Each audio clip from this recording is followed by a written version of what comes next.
Since the last stream, it was revealed towards the tail end of the last stream that Epstein is so goddamn nasty. He got banned from Xbox Live back in 2013.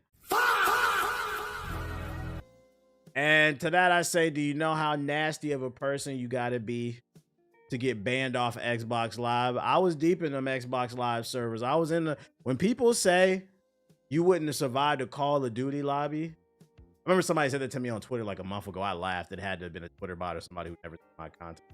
I wouldn't have survived. It was something I had said on Twitter. He's like, you would have, pussy. You would have never survived in those Call of Duty lobbies. Nigga, I was the Call of Duty lobby.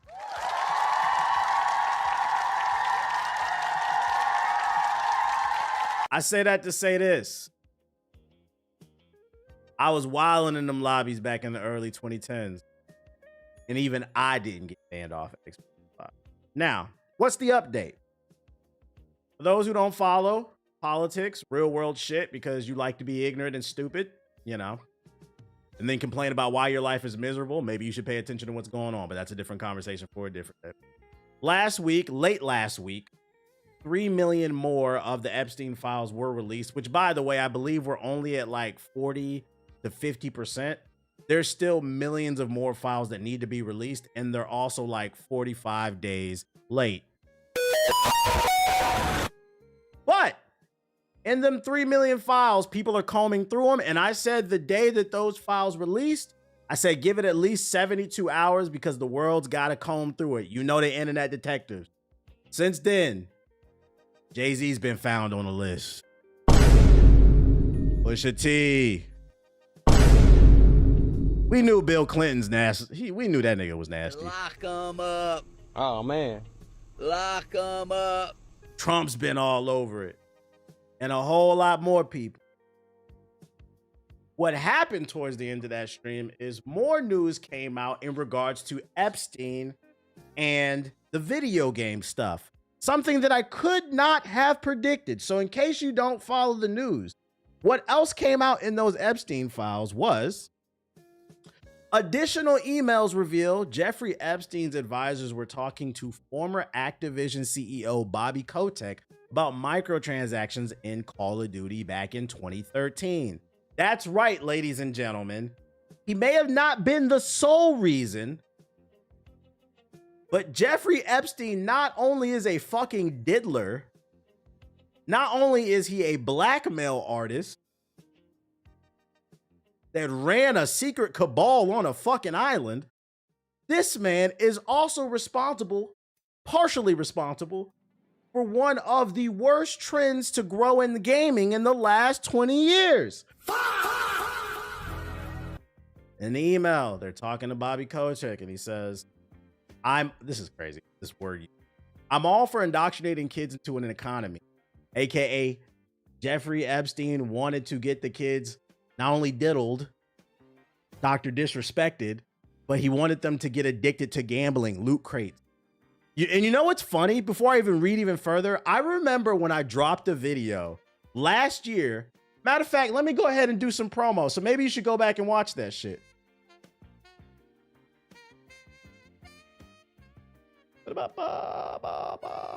I dropped a video titled The Dark Psychology of Microtransactions. And there were a lot of people in the comments telling me, bro, it's not that deep.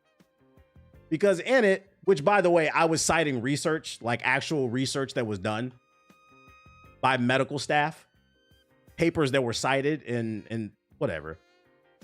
Basically gambling, casinos and different gambling companies, they use various tactics to get people sucked into the world of gambling. An example I know they use for, like, I don't want to say a specific name, but like gambling apps. If you gamble a lot with certain types of parlay apps, they'll send you a notification saying, hey, you know, normally you spend a lot of money with us, but we haven't seen you in a week. Here's 20 bucks on your account. Go ahead and, you know, do a little gambling, do a little parlay. They use flashing lights and beautiful colors to manipulate the receptors in your brain to get super excited, to give you a dopamine hit and get you addicted to this stuff. And they've taken those psychological tricks and they've implemented them into video games with loot crates. If you ever noticed, it's the same exact thing. It's like a slot machine, whatever. It would seem that Epstein back in 2013 was advocating for this concept. He said, you gotta love how his example of his real world rewards is virtual items in games. And he's talking to Bobby Kotick, which, by the way, Kotick is another person. He had to step down from Activision, for those unaware. He was the CEO of Activision. He stepped down last year. They said he was retiring, but really there was a lot of pressure on his ass because he's been accused of SA several times. And now that he's been affiliated with Epstein, it's all but believable that he is a piece of shit. X Prize is a good idea, but key is real world rewards. Learn to read, cell phone minutes, iPhone credits, virtual in-game credits, virtual in-item games, basically. So I know it sucks to say this, but I feel like this is one of those, what's going on right now in the United States, these files coming out, is some shit we haven't seen. Like, for those who don't follow politics, they made Jimmy Carter sell his peanut farm. This nigga Trump has made $3 billion off a crypto scam last year. That's more money than he's ever made in terms of profit in his entire career. For all the people that support him and swear he's the most efficient businessman on earth, and that's why he should have been president. First of all, that's stupid because a government shouldn't be ran like a business. That's why you guys don't get any fucking benefits, but y'all not ready for that conversation. He's a scam artist. That video was fire. I appreciate you. Go watch that video. Turns out I was fucking right. This email proves it. He wanted to get the kids hooked on the gambling. For all the people that say, oh, it's not that fucking deep. It is. It is. This is the craziest shit we've seen since all the conspiracies during the fucking Vietnam War. We are living in historical times, and I think it's important for some of y'all to fucking start paying attention. Just keep an eye, sleep with, because we don't know how this shit gonna turn out. I feel like people are not angry enough. And part of the reason I feel like people are not angry enough, there's a few reasons. By the way, I've never been suicidal. I was just talking about this with somebody else. Very weird. These files and all these documents are coming out and mainstream media is not talking about it. And when I say mainstream media, I'm not talking about Fox. I'm talking about all of them. Fox, CNN, MS Now, aka MSNBC, NBC. Ain't none of them talking about it. Why is that? Acting like this shit doesn't fucking exist. So that's part of the problem. So the information isn't being properly spread. You have to be chronically online to know that this stuff is going on. It's very weird that it's very radio silent right now. I have some theories, but I'm not going to state. We're not going to go into that because I'm not trying to get shot. So yeah, there's radio silence. And me personally, I'm a proponent of whatever gets you into paying attention in what's going on in the real world. I hate that it had to be this. But maybe this will make some of y'all start paying attention for the people who would say on Hokage highlights in the comments, it's not that deep, TBH. Why are you talking about this shit? This man has ruined everything. He's ruined people's lives. He's ruining government. He's ruining video games. This shit is deeper. It's deeper than rap, bro. It's deeper than fucking rap. And keep in mind, those files came out like mid last week. There were 3 million files. People are not done combing. More info is going to come out. But we got to start questioning why people aren't talking about it. Bill Clinton was impeached for BJ. I just saw that they plan to testify in front of Congress. That nigga in trouble too. Lock him up. He a fucking freak. Lock him up. Oh, man. Lock him up. Oh, I already got that story.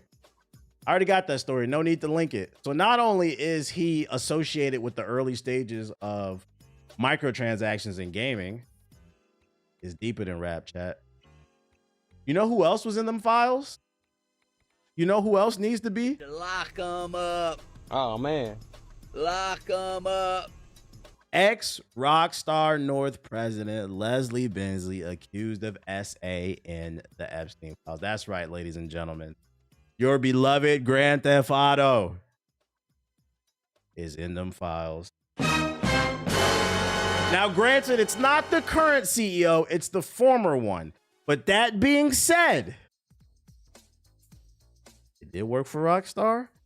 If you don't know who this guy is, he's the CEO of the current company. I think it's Rocket Boy Games or something like that. The makers of last year's biggest shitstorm, Mind's Eye, aka Pink Eye.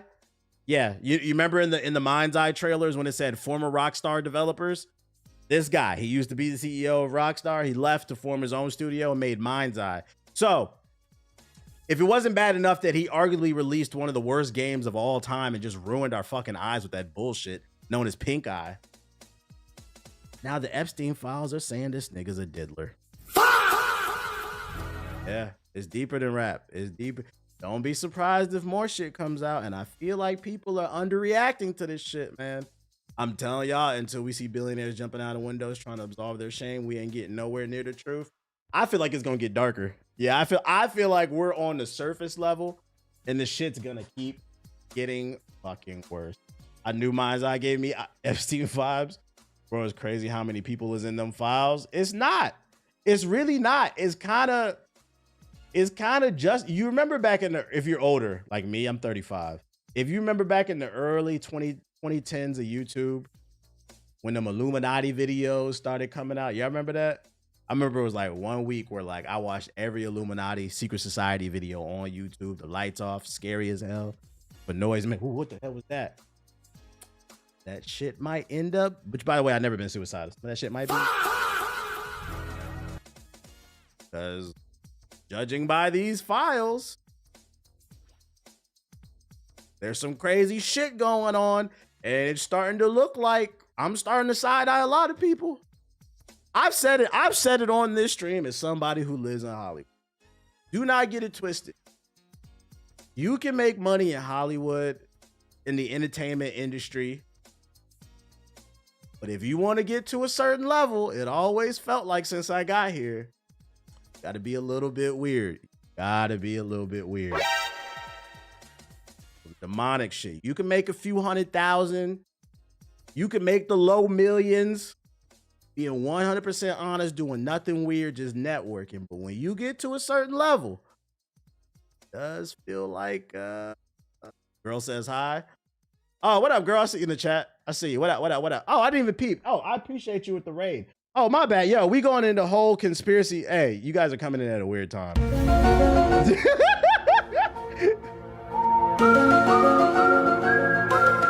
We're talking conspiracy theories right now. So this is probably a weird first impression. We're talking about the Epstein files and some gaming related stuff that was in the Epstein files and Hollywood. I've always felt like that since I've been here. It is weird. It's fucking weird, man. I'm side-eye. I've always felt like specifically, because I personally think, I really appreciate the raid, by the way. Welcome to the stream, y'all. I always spend the first couple hours of my stream talking about gaming news. I always felt like, I'm not going to say no names, but as somebody who's been in this gaming space for 18 years, you can track my career and it's been very organic. It's always been a natural, just kind of slow upward, but there was never a...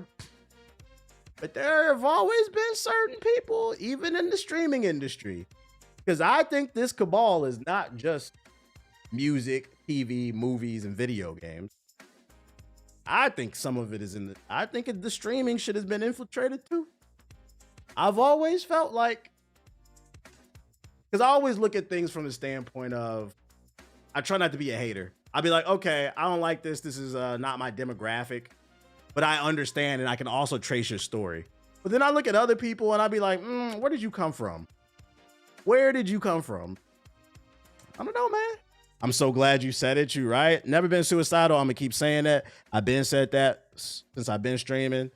We're gonna keep an eye on this, but I'll say this at the very minimum. Do not be surprised if more gaming CEOs come out and they're in these files, and I feel like people are not mad enough. I'm trying to figure out what's going to make people angry. People are getting shot in the streets. Diddlers are getting exposed in the paperwork, and people are just going to work. America, world, wake up. Yo, shout out to Watts with the big raid as well. We getting lots of love too. We go a little bit more in depth in this in the latest podcast. I run a podcast, Gaming Illuminati, youtube.com/GI updates. Available on Amazon, Spotify, all that bullshit. I'm getting all my coworkers and neighbors mad. I'm constantly informing them it's time to wake up. You cannot be asleep. So that's on the heavier note. I swear, for the people who are new in here, we don't always talk about shit this damn heavy. That's more on the heavier note. On a more lighthearted note, Just wanted to keep you guys updated on what's going on in the world. Feel free to, you can download the files and read them yourself if you want. On a more lighthearted note, it would seem that the community seems to really enjoy the 5v5 mode that was implemented late last year in Highguard, and they've decided to make it a permanent mode. W, devs in the chat.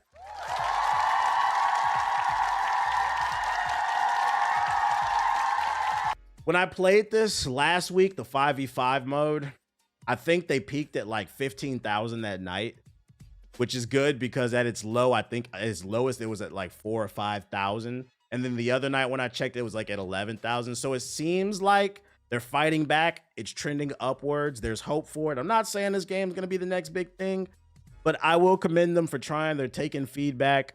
5v5 is cool, but in my opinion, it's a little too chaotic. I think that they should try 4v4. I think that might be the sweet spot because I don't think the bases, the raids are really built for the 5v5. In the open field, it's fine, but the raiding section, it feels like it's a little bit too much. Cat Williams did say a lot of people are gonna get exposed. He did say it. So if you have any interest in Highguard, it's free to play. They did add the 5v5 mode. It's permanent. It originally was just an experimental test mode. It's now staying in the game, and I hope they continue to experiment. I think this game really would have benefited from them doing a beta and getting feedback beforehand. But hey, you fucked up. You're here now. At least they're trying to fix it. They're taking the route of we're building the plane as we fly it. We'll see if they'll be able to land it. I agree, 4v4 would be nice. Yeah, I feel like in 5v5, sometimes you get shredded way too quickly. Like some of the maps are just not. Need to fix that intro screen though. It's looking rough. That's like a small thing. Like they need to focus more on the gameplay, optimization, the quality of life features. That's something small that they can fix later. That's not a big deal. Like I promise you, an intro screen is not going to make or break whether or not somebody plays it. It's about the game. More Highguard news. Highguard devs say it doesn't matter if the game reaches 1,000 or 100 million people. Chad Grenier, the studio head at Wildlife Entertainment and the director of the free-to-play raid shooter Highguard, has says it doesn't matter how many people play the game. Speaking of Polygon, Grenier said, whether it gets 1,000 people or 100 million people, it doesn't matter. What matters most is that the game is loved by people who played it. He added that his hope is that Highguard becomes a game that people love and become a part of them. And then they go on to say Highguard launched in late January and reached nearly 100,000 peak concurrent players on Steam before eventually dropping off. Blah blah blah blah blah. I gotta call Cap on this. You know, I'm rooting for the devs. I do like the game, but it does need some adjustments, and I gotta call Cap on this statement. I have no doubt in my mind he's not lying when he says he just wants people to enjoy the game. But the reality is that I got to go to the Highguard event. I got to see what I'm assuming is their studio. Well, no, it might have not been their studio. It might have just been like a area they rented out to show off the game. At bare minimum, I saw a lot of devs there. You have a lot of employees. So the sentiment is it's nice, but the reality is that you do got a lot of mouths to feed. This game's got to stabilize and they got to find a way to generate some money. You can't keep the lights on for no reason, especially because I think Nexon is publishing it. Let me see. Highguard publisher. Who's publishing Highguard? Oh no, it's 100%. I don't know why I thought Nexon was publishing it. Oh yeah, I'd argue that's even because if you had a publisher, you got to adhere to the board. But nah, it's 100% self-published. You're 100% self-funded. Oh yeah, you got to generate some money. Absolutely. I think, and to be fair to the game, I do call Cap on this statement, but a game doesn't need to have hundreds of thousands or even millions of players to sustain itself, right? I think this game would be okay if it had like 20,000 to like 50,000 concurrent players and everybody in the community is buying a dedicated, like a core fan base, and everybody in the community, at least half of them are buying the battle pass or like some skins or some shit like that. Like we talked about this on the podcast a little bit. I hate the discourse around gaming where people feel like, oh, because a game only has like 20,000 players that it's shit and it's dead. Like, no, you could still eat off of that if you're making the product that, because let me explain something to y'all when it comes to business. When it comes to business, you would rather have 10,000 customers who are loyal and frequently shop with you over 1 million casual customers who come in every once in a while. I promise you would. That's why some influencers look stupid, because they have millions of fucking followers, but they can't sell a t-shirt. Yeah, I said it. You can build that. A music example of this would be, I always bring up Logic. People love to make fun of Logic, which, by the way, his first 3 albums were great. And then after that, he became corny. The current version of Logic, I think he's corny. But I would never say his career is dead, because Logic has a core fan base of like a few thousand people. And whenever he puts out a t-shirt, an album, a vinyl, whatever, a hat, the motherfuckers buy it. They buy it. And that's all that matters when it comes to sustaining yourself, especially because you're independent. You need even less sales when you're independent. So like, no, this game could be fine if it's sustained with like 20,000 plus people, but they got to put in the work. And I also got to call Cap on the part of the quote where he says, I don't care if 1,000 or 100 million, get the fuck out of here. You mean to tell me somebody who worked hundreds of thousands of hours on a video game, you wouldn't prefer having 100 million people play it? Get the fuck out of here. Did you know he's biracial? Shout out to biracial Bobby, bro. Under Pressure is a great album. I want the vinyl for the space one. I think was it the greatest story ever told or something like that? I got to get the vinyl for that one. I love the artwork for it. Under Pressure is a great album too. The final average is 15,000 on Steam, and that's considered a success to so many people. Thank you. And that's what we were talking about on the podcast. One of the worst trends to happen in gaming discourse is people going to SteamDB and taking a screenshot of the player count to push some type of agenda.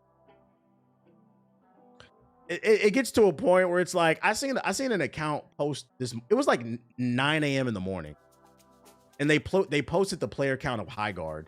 And mind you, the tweet was like 3-4 hours old. So you got up at like 4, 5, 6 in the morning when a game is at its lowest level of players to take a screenshot. What do you gain from that? Well, I know what you gain from that. It's the gaming version of political grifting. It's gaming grifting, right? When Elon enabled payments on Twitter, oh my fucking God. Because now people are doing whatever they can to go viral. Despite, I seen someone post at like 4 a.m. Yeah, he woke up at 4 a.m. to take a screenshot of the player count. Is it funny sometimes? Sure.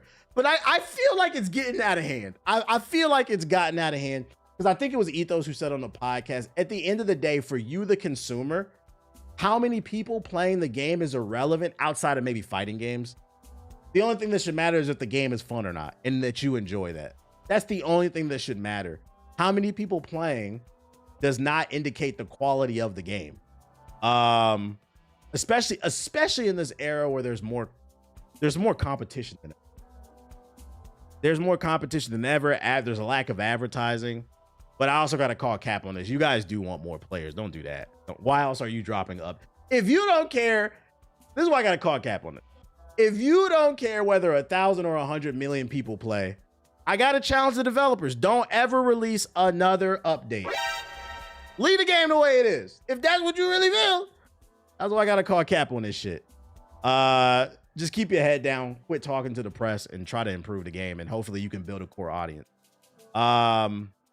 Wait, did you actually know their time zone? They could have been in a different time zone. Yeah, that's fair. That's fair. But with this account, they're known for grifting, so like they have agendas they're trying to push. This I'm not gonna stake it down. They ain't gonna cloud off.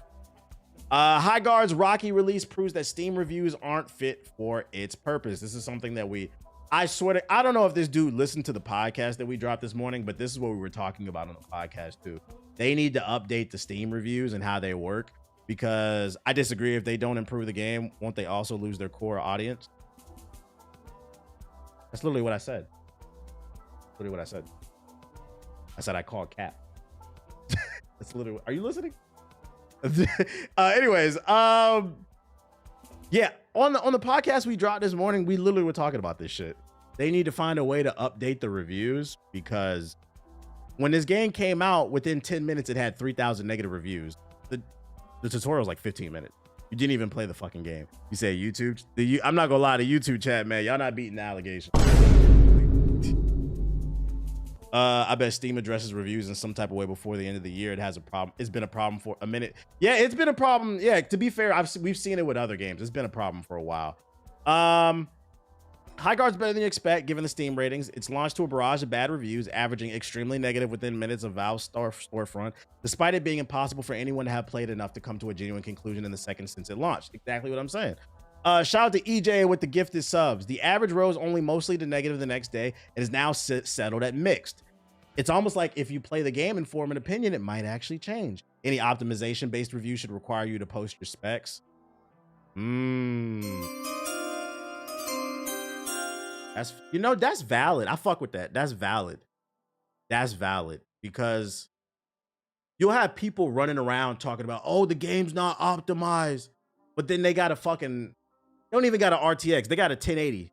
They got a 1080 from fucking 2010 with 8 gigabytes of RAM. I think that's a valid point. You should have to, I feel like if you don't have the 30 series or up right now, your opinion on optimization in PC gaming is fucking irrelevant. I can't speak on console because every console is the same. But when it comes to PC gaming, if you don't have the 30 series or newer, you shouldn't be allowed to talk about optimization because your PC ain't even up to date. So that actually might be a good fix. Yo, shout out to Mexican Hustler with the gifted sub. Maybe like when somebody posts a review, it puts in bright red what their specs are basically. Screenshot the specs because you can lie about it. That's what I'm saying. Like maybe make it to where like they change the rules on Steam. You have to agree to show your specs. So when you write a review, your specs are displayed so people know. Because don't get me wrong, I do think the game does have optimization issues, but personally, I haven't ran into them. Yo, shout out to Airborne with the $10 super chat. He said, thank you. Interactive turn-based is a must for any game in the genre moving forward. Spring Meadows theme had me in heaven too. I don't think it's a must, but if you like it, we love it. Like it, we love it. I can't run Marvel Rivals at 4K 60 FPS on my PS4. Exactly. You got people being disingenuous. I'm not gonna read the rest of it because it just changed the art. So I think that's a good suggestion. They should find a way to where people have to share their specs if you're gonna talk about the optimization. I was suggesting on the podcast, because you can review a game, you can return a game as long as you don't have more than 2 hours. I feel like maybe they should change the rule. You should have at least 2 hours on the game before you're allowed to leave a review. Because 10 minutes is 10 minutes is booting up the game and not even finishing the fucking tutorial. Optimization issues are from the CPU performance. Currently, you need the best CPU to hold 120 frames per second. Okay. The system requirements want a 2080 and a 3600. It should definitely be optimized for older hardware. Yeah, and this one I can't give it a pass because this game is not even like, I'm speaking as a whole. This game I can't give a pass because it's not the most graphically intensive. This game should be optimized. I don't know what happened with that. And to be fair, this is why you always got to take it with a grain of salt when it comes to these like preview events. I got to play the game early. What we played at the event, it ran well. But I think we were playing on Alienware PCs that were super high end, had all the best specs. So it's kind of hard to give an opinion on optimization. That's why you should always take preview events with like a grain of salt, I think. I always try to say, hey, we played a vertical slice. It might be different. Matter of fact, I did say I ran into some lag issues at the event. So servers, and I was concerned about that because I'm like, we're at a closed event where only us are on the servers and I lagged a couple times. What's going to happen when everybody gets on it? And people ran. And so I ended up predicting that shit correctly. Shout out to I feel like some people would generally just leave the game on for 2 hours just to get past that barrier. Damn, do we use time and achievements? That's fair. You're right. If somebody, I do feel like it would nullify a lot, but you're right. If somebody's really dedicated to the hate, which a lot of people are, that is a workaround. Just leave the game on for 2 hours and then leave a review. Can I just state that like it's sad that we're even having this conversation?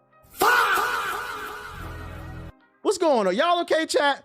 What's going on, world? Like, and this is why I think this shit is deeper than this fucking game. I think the world is on fire right now, and a lot of people are just projecting it onto shit that doesn't really matter, like video games. Because like the hating is getting to a really weird level. There's a tutorial achievement in Highguard and 25% didn't get it. That's a fair. Maybe every game needs it to have like a tutorial achievement. So if you don't get that tutorial achievement, we know you didn't even make it past the tutorial. That might be a workaround. Every game gonna have to put a tutorial achievement in. know I'm stressed all the time. And that's what I'm saying. I think people are stressed by the economy, the current political hellscape that we're living in. You might have some personal things going on. Maybe somebody in your life passed away, whether it's your pet, significant other, or like a family member. And it's like a culmination of toxicity. And I feel like people are projecting that onto things and they don't realize it. It's the saying, misery loves company. I think it is something a little bit deeper going, because I'm like, bruh, getting a little weird now. Been playing for the past 2 days and I've been having fun. Got steamrolled twice, but I'm still having fun. True. That's exactly what's happening. Everyone's projecting their problems into everything. Yeah, the chronically online shit is unfortunate. For real, hold on to your joy, chat. Find something that makes you smile. Glass half full. That's the way I try to approach the world. Like, you know, I can recognize there's a lot of bullshit on, but I always try to be, at least I got a roof over my head type shit. You could be like, at least I got a job. You always got to find the positive in something, because if you latch onto that negative too much, it's literally like the Venom symbiote. That shit will take you over. You can acknowledge what's going on in the world without letting it become your personality. Shout out to Space Cowboy with the super chat. Low IQ people are mad about the frictional characters, also referring to the Odyssey movie. Wait, what are you talking about? Because it's a kart racer for $70. Damn, let me read the article, nigga. Sonic Racing Cross Worlds fails to meet Sega's expectations. Uh-oh. Looks like the Sonic Cross World Racing is not gotta go fast off the store shelves. Sega has released its latest financial report confirming that despite strong critical reception, Sonic Racing Cross Worlds has failed to meet the company's expectations. The quote from Koichi Fukazawa, a director on the board and senior executive vice president, can be found on the PDF presentation from the Q2 financial release. He details an objective to sell a further of 1 million copies of the game over the next fiscal year, which he hopes will bolster by the ongoing release of downloadable content. So he's hoping DLC will save it.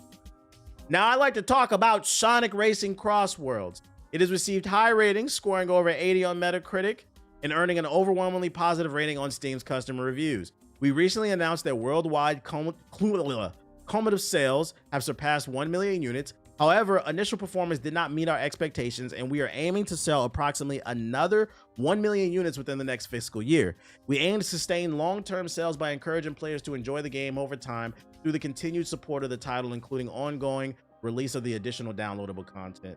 I'm not gonna lie, hey, Sonic fans, I'm disappointed in y'all. Y'all gotta go fast ass niggas is not buying no games. What's going on, you fucking frauds?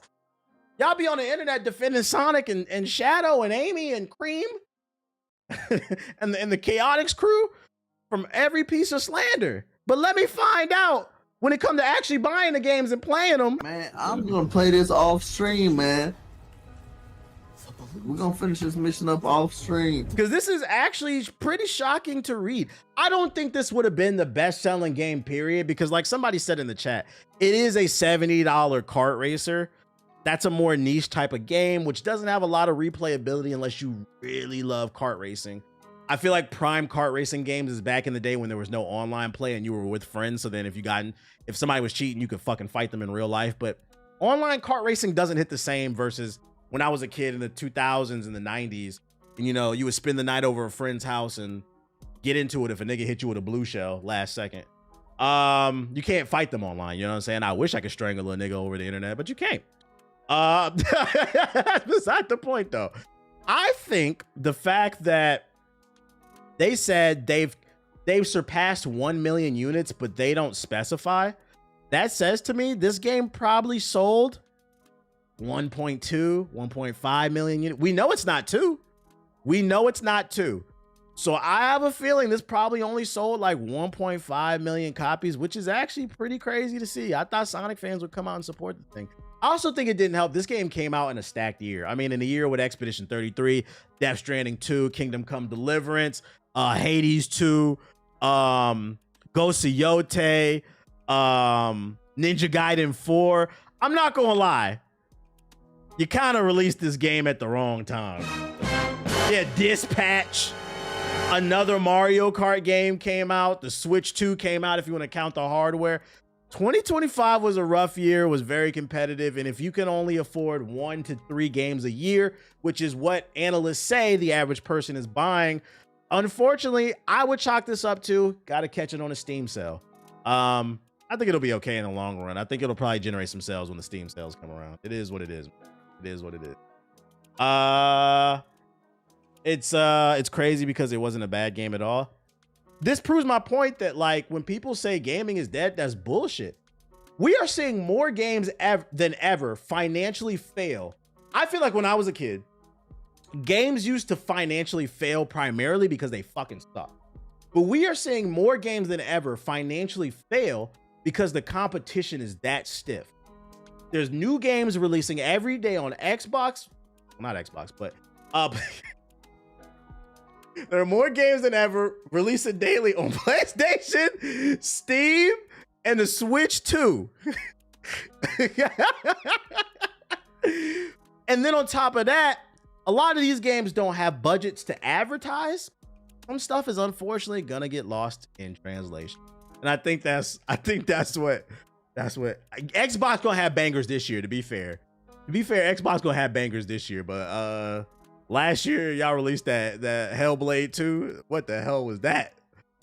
So in the long run, keep fighting the good fight, Sega. You guys will be all right. You guys will be all right. It is. It's overwhelming. It's overwhelming. The best thing you can do if you are, I can't speak for console, but if you are a PC gamer, build up that Steam wish list. For those unaware, the Steam wish list is not just about pre-ordering. It also notifies you whenever a game goes on sale. That's how I use it. I don't pre-order digital games. Digital games are not fucking running out. I whenever I'm interested in a game, but I don't want to pay $70 for it, I add it to the Steam wish list. And when it goes on sale, you will get an email. Hey, the game's 50% off. Hey, we're having a Steam summer sale. The game is, 75% off. Utilize that Steam wish list, man. Game Pass did me so wrong. Now I just have my Xbox. Game Pass, $30 a month. They lost their fucking mind, bro. Yep, straight to email. It is a really good tool. In anime news, I know it's not gaming related, but anime news, gaming adjacent, because you guys are fucking nerds. Crunchyroll is raising the price of their service. And this is very interesting because they announced it. I saw it on Twitter. They announced it and they didn't announce it. And then it was like, all right, we're going to do this in 6 months or a year from now. They announced it and they said next billing period, we're going to charge you more. And we don't give a fuck what you think. Matter of fact, like if you're a broke boy, just say so. That's what they said. Bad news for anime fans. Popular streaming service Crunchyroll has announced another price increase across all of its tiers, including its cheapest fan tier. Subscribers will have to pay between $12 and $24 extra a year starting next month. Just one of many services is getting more and more expensive. So now it was $8, it's going to $9, $12 is going to $14, and then $16 is going to $18. And if you wonder why, ladies and gentlemen, people are selling the 7 Cs like Luffy, joining the Straw Hat Gang, trying to find One Piece, this is why. Matter of fact, remember earlier in the stream when I mentioned how I feel like gaming discourse has gotten really weird, and I feel like because the economy is not in a good place, the world is politically on fire, people, and then you might have personal things going on. People are taking that negative energy and putting it into, grifting about video games and shit. This is an example of the economy aspect. Everybody's got a streaming service, and every year they raise the price, and every year I don't pay for none of it, nigga. But I do watch. Don't ask me how. Don't ask me how. I'm on my friend's account. Start talking about politics. This is real life shit, bro. This is real life shit. This is why monopolies are bad. Yeah. This is why we don't want Netflix to buy Warner Bros. It's gonna get worse. They're going. I've been said that months ago when it was first announced that it was gonna happen. I said, watch what they're gonna do. Because I can't stress enough. Netflix's decision to buy Warner Bros. Is their personal decision. I have nothing to do with that, and I honestly don't give a fuck. But what they're gonna do is they're gonna say, hey man, we just spent billions upon billions of dollars, and we're gonna need to recoup it, so nigga, you gotta pay. Bro, I do not want to watch fucking Animaniacs that bad. I like it, but I find it on YouTube or some shit. Like, I do not want to watch Austin Powers that damn bad. Yo, shout out to Lil Host with the sub, appreciate it. And shout out to Timbo with the $5 super chat. Off topic a little bit, but did you see you can march with civil rights activists? And yeah, I got that saved. We're gonna get to that in the next batch